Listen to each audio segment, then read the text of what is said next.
हम सभी के मन में एक सवाल होता है जो हम अपने आप से ज़िंदगी के किसी न किसी मोड़ पर ज़रूर करते हैं। सवाल है, ईश्वर है या नहीं। कभी कभी तो हम इस सवाल का जवाब जानने के लिए दूसरों की भी सहायता लेते हैं और उनसे भी पूछने लगते हैं, ईश्वर है या नहीं। तो दोस्तों, आज इस वीडियो में हम बात करेंगे कि बुद्ध ने इस सवाल का क्या जवाब दिया। तो चलिए शुरू करते हैं। मैं हूँ कृष्णा और आप देख रहे हैं एलिसियन क्रिएटर। वीडियो पसंद आए तो चैनल को सब्सक्राइब और वीडियो को लाइक ज़रूर कर दीजिएगा और ना आए तो डिसलाइक कर दीजिएगा। गौतम बुद्ध ने अपने जीवन काल में अपने प्रवचनों से मानव जीवन में क्रांति ला दी थी और हम जानते भी हैं गौतम बुद्ध की बातों में जीवन जीने की कला की चाबी छिपी हुई है। उनके जीवन में घटित हुई घटनाओं से बहुत कुछ सीखने को मिलता है। ऐसी ही एक घटना के बारे में आज मैं आपको बताने वाली हूँ। गौतम बुद्ध के समय में एक सवाल उनसे अक्सर पूछा जाता था कि ईश्वर है या नहीं, और हर बार बुद्ध एक अलग जवाब देते थे। ईश्वर के बारे में पूछा गया यह सवाल आज भी एक पहेली है और बुद्ध के समय में भी एक पहेली ही था। लोगों ने ये सवाल कई बार बुद्ध से पूछा, लेकिन बुद्ध ने कभी भी इसका सही जवाब नहीं दिया। एक बार की बात है कि एक जिज्ञासु गौतम बुद्ध का प्रवचन सुनने आया करता था और वह जिज्ञासु उनकी बातों से सहमत भी था। वह मानता था कि गौतम बुद्ध एक ज्ञानी पुरुष हैं। एक बार बुद्ध ध्यान की मुद्रा में बैठे हुए थे और वह व्यक्ति उनके पास गया और उनसे पूछा कि बुद्ध, कृपया आप मुझे बताएं कि ईश्वर है या नहीं है। मेरी आपसे प्रार्थना भी है कि मेरे सवाल का मुझे सही जवाब दीजिए। उन दिनों बुद्ध के बारे में यह कहा जाता था कि वह कभी भी किसी भी प्रश्न का सीधा जवाब नहीं देते थे। उनके हर जवाब में रहस्य भरा होता था। जिज्ञासु ने कहा कि मुझे ईश्वर के बारे में आपसे जानना है, ईश्वर है या नहीं। बुद्ध उसकी बात सुनकर मुस्कुराए और फिर जिज्ञासु से कहा, ठीक है कि मैं तुम्हारे सवाल का जवाब दूंगा, लेकिन उससे पहले मेरे कुछ प्रश्नों का जवाब आप मुझे दे दो। उस जिज्ञासु ने कहा कि हाँ बिल्कुल, मैं आपके प्रश्नों का सही से जवाब दूंगा, आप कृपया प्रश्न पूछें। बुद्ध ने कहा कि क्या तुम सूर्य को मानते हो। अब जिज्ञासु ने बुद्ध की तरफ बड़ी अचरज भरी नज़रों से देखा और कहा कि यह किस प्रकार का प्रश्न है। मैं कोई छोटा बच्चा हूँ जो आप मुझसे बच्चों वाला प्रश्न पूछ रहे हो। सूर्य तो साक्षात प्रकट होता है और पूरी दुनिया को रोशनी देता है। धरती पर रहने वाले हर जीव को सूर्य से ऊर्जा प्राप्त होती है। सूर्य को तो हम रोज ही देखते हैं। बुद्ध ने उससे कहा कि ईश्वर के होने के बारे में यह प्रश्न आया कहाँ से, क्योंकि जिस प्रकार सूर्य हमारे सामने है उसके होने का कोई प्रश्न नहीं होता, तो ईश्वर के लिए यह सवाल क्यों उठा। उन्होंने कहा, ईश्वर को मानने की क्या आवश्यकता है। इसका मतलब तो यह हुआ कि आपके मन में कहीं ना कहीं ईश्वर के प्रति संदेह है, क्योंकि ईश्वर सूर्य की तरह आपके सामने नहीं है। आप ईश्वर को भी बुद्धि से ढूंढने के लिए निकले हो और बुद्धि केवल उन्हीं बातों को मानती है जो उसको अपने सामने दिखाई देता है, और ईश्वर कभी भी आपको प्रत्यक्ष रूप में सामने दिखाई नहीं देगा, और अगर दिख जाए तो वह ईश्वर नहीं होगा। गौतम बुद्ध ने कहा कि तुम ईश्वर को मानते हो या नहीं। असल में यह प्रश्न ही गलत है, और गलत प्रश्न का सही उत्तर कैसे दिया जा सकता है। इसलिए अगर इस गलत प्रश्न के पूछे जाने पर और अगर किसी के उत्तर दिए जाने पर, तो वह उत्तर भी इस प्रश्न की तरह गलत होगा। जिज्ञासु बुद्ध की बात सुनकर थोड़ा भ्रमित सा हो गया।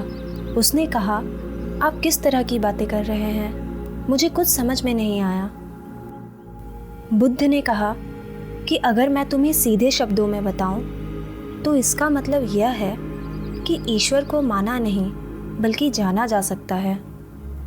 अगर तुम मुझसे यह प्रश्न करते कि मैं ईश्वर को जानना चाहता हूँ, तो मैं तुम्हारी मदद कर सकता था, और जिस दिन तुम ईश्वर को जान जाओगे, उसके दर्शनों का स्वाद चख लोगे, तब तुम भी उस स्वाद को किसी को नहीं बता पाओगे। उस ईश्वर की व्याख्या तुम सीधे तौर पर कभी नहीं कर पाओगे, लेकिन लोगों को ईश्वर के दर्शनों का स्वाद चखने में मदद ज़रूर कर सकते हो। आगे बुद्ध समझाते हैं कि तुम कभी भी अपना अनुभव किसी को दे नहीं सकते, लेकिन किसी को अनुभव करवाने में सहायता ज़रूर कर सकते हो। आपने बुद्ध के जीवन की कितनी कहानियाँ या किस्से सुने होंगे। वहाँ आपने देखा होगा कि बुद्ध ने कभी भी ईश्वर के बारे में स्पष्ट नहीं कहा, और इसकी वजह से कई बार बुद्ध के ऊपर उंगलियां भी उठी। लोगों ने यहाँ तक कहा कि बुद्ध कुछ भी नहीं जानते, क्योंकि बुद्ध इस तरह के प्रश्नों का ठीक से उत्तर कभी नहीं देते थे। गौतम बुद्ध इस तरह के प्रश्नों से हमेशा बचा करते थे, क्योंकि ईश्वर और आत्मा के संबंध में कोई उत्तर दिया ही नहीं जा सकता, और अगर कभी देना पड़े तो वह उदाहरण के माध्यम से उसे समझाने का प्रयास करते थे। मेरा यह मानना है कि बुद्ध को सचमुच ज्ञान प्राप्त हुआ था। वह उस ईश्वर का अनुभव कर चुके थे, और कोई भी व्यक्ति जो इस अनुभव को प्राप्त कर चुका हो, वह कभी भी ईश्वर के बारे में या ज्ञान के बारे में सीधे सीधे कभी नहीं बताता। वह आपके प्रश्न को बीच में ही लटका देता है, क्योंकि वह चाहता है कि आप उसका स्वाद खुद चखें।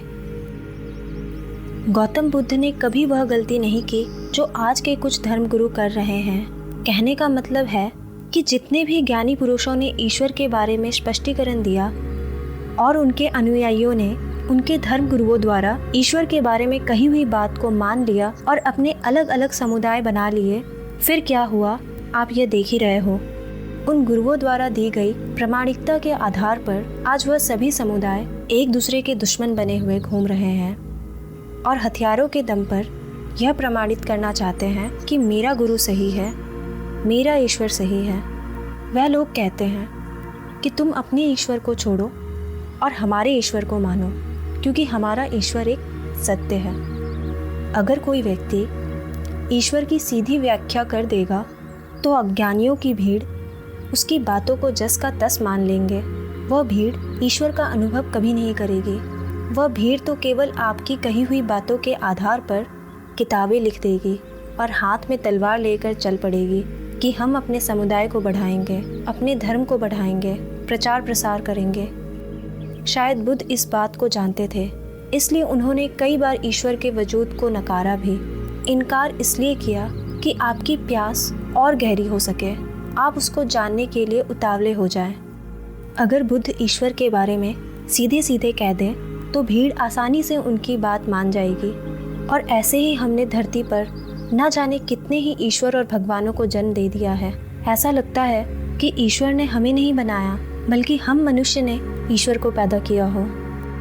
तो दोस्तों, इस कहानी के माध्यम से हमें यह शिक्षा मिलती है कि भगवान को मानना नहीं बल्कि जानना चाहिए और उसका अनुभव लेना चाहिए।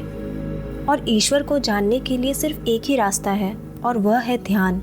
ध्यान में जितनी गहराई से जाओगे उतना ही तुम्हारा ईश्वर के प्रति अनुभव होता जाएगा और तुम्हारे सभी प्रश्नों के उत्तर भी तुम्हें मिल जाएंगे।